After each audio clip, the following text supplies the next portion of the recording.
अमित एक छोटे शहर का पढ़ा लिखा लड़का था। उसने बीटेक किया था और हर किसी की तरह सपना देखा था कि एक दिन किसी बड़ी कंपनी में जॉब करेगा, पापा का सहारा बनेगा और घर की आर्थिक हालत सुधारेगा। लेकिन किस्मत को शायद कुछ और ही मंजूर था।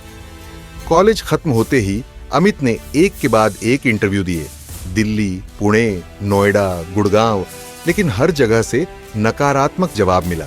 पापा कहते थे, इतना पढ़ाया तुझे, अब भी कुछ नहीं कर रहा तू।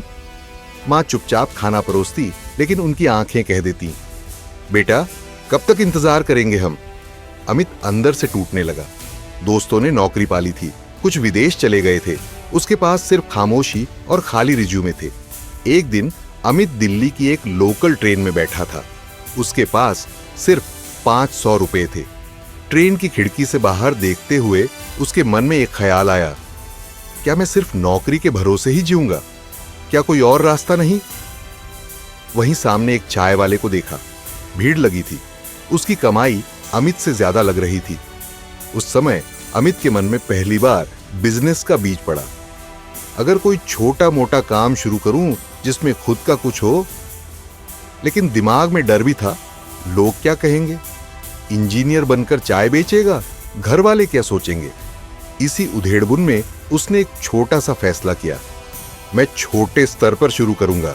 जॉब नहीं मिली तो क्या, काम करना छोड़ दूंगा क्या? अमित ने तय किया कि वो अपने मोहल्ले में एक साफ सुथरी हाइजीनिक चाय की दुकान लगाएगा। कुछ नया और अलग। दोस्तों से थोड़े पैसे उधार लिए, एक पुरानी दुकान किराए पर ली।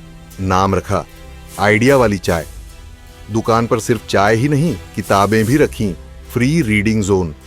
इंटरनेट लगाया, वहां आने वाले लोग किताबें पढ़ते, चाय पीते और अमित के साथ अपने विचार साझा करते। धीरे धीरे दुकान मशहूर होने लगी। कॉलेज के छात्र वहां आने लगे। सोशल मीडिया पर वीडियो पोस्ट होने लगे। किसी ने लिखा, इंजीनियर की सबसे स्मार्ट चाय की दुकान। शुरुआत में बहुत आलोचना हुई। रिश्तेदारों ने ताना मारा, लड़का पगला गया है। पड़ोसियों ने कहा, इतना पढ़ के चाय बेच रहा है, शर्म नहीं आती? लेकिन अमित जानता था कि वह क्या कर रहा है। एक दिन उसकी दुकान पर एक पूर्व आईएएस अधिकारी आए। उन्होंने अमित की हिम्मत की तारीफ की और कहा, बेटा तू देश का भविष्य है। अपने जैसे नौजवान अगर हार न माने तो भारत सच में बदल सकता है। उस दिन अमित की आंखों में आंसू थे। उसे पहली बार लगा, मैं गलत नहीं हूं। 1 साल के अंदर ही आइडिया वाली चाय के 3 आउटलेट खुल चुके थे। अमित ने अपने पुराने बेरोजगार दोस्तों को जोड़ा, सबको नौकरी दी, ट्रेनिंग दी।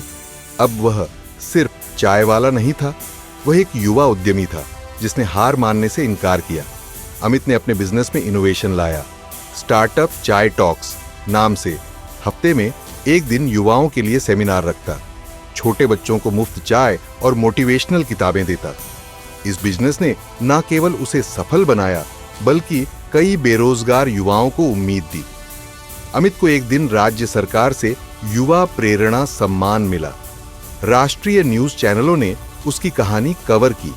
अब अमित टेडेक्स में बोलने लगा। उसने अपने अनुभवों को किताब में बदला, चाय से छोटी तक। उसकी कहानी कॉलेजों में पढ़ाई जाती है। आज उसका सपना है एक यूथ एंटरप्रेन्योर नेटवर्क बनाना, ताकि कोई भी बेरोजगार सिर्फ इंतजार ना करे, एक्शन ले। अमित की कहानी हम सबको एक गहरा सबक देती है। हर ना के पीछे छुपा होता है एक नया रास्ता। अगर कोई तुम्हें मौका नहीं दे रहा तो खुद अपना मौका बनाओ।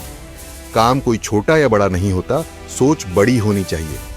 चाय की दुकान से शुरू हुई उसकी यात्रा अब हजारों युवाओं की प्रेरणा है। अमित जैसे लोग हमें याद दिलाते हैं, नौकरी मिले या ना मिले, सपनों को रोकने वाला कोई नहीं है।